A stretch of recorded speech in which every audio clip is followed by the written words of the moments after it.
পুলিশের মহানির্দেশকের অকাল প্রয়াণে শোকের ছায়া নেমে এসেছে সর্বত্র।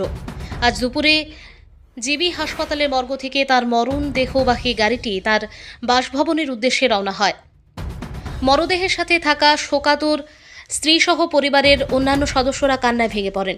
এক হৃদয় বিদারক পরিস্থিতির শিকার হয়েছেন তার বাসভবন প্রাঙ্গণ।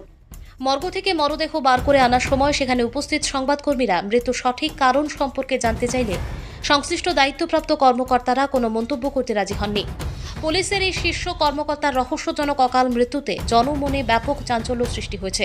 ঠিক কী কারণে বা কোন পরিস্থিতিতে তার এই অকাল মৃত্যু হলো তা নিয়ে রহস্যের দানা বেঁধেছে। হাসপাতালের মর্গ এবং বাসভবন এলাকায় নিরাপত্তার কড়াকড়ি থাকলেও মৃত্যুর প্রকৃত কারণ নিয়ে নীরবতা পালন করায় জল্পনা ক্রমশ বাড়ছে। স্থানীয় সচেতন মহলের দাবি, এই মৃত্যুর সঠিক কারণ অতি দ্রুত জনগণের সামনে প্রকাশ করা। ব্যুরো রিপোর্ট, আজকাল নিউজ। কি দেখলেন স্যার? কি দেখলেন? প্লিজ স্যার, কিছু তো একটা বিবৃতি দরকার স্যার, মানে মানুষের জানার জন্য তো একটা বিবৃতি দরকার। স্যার, ওনার স্ত্রীর সাথে কি আপনাদের কথা হয়েছিল?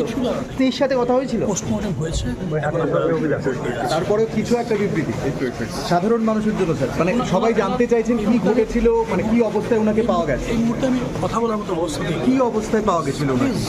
প্লিজ উনি কি সুইসাইড করেছেন? আত্মহত্যা কি করেছেন উনি? পোস্টমর্টম এলেই পাওয়া বলে যাবে। পোস্টমর্টম কি অবস্থায় ওনার অফিস কি অবস্থায় পাওয়া গেছে?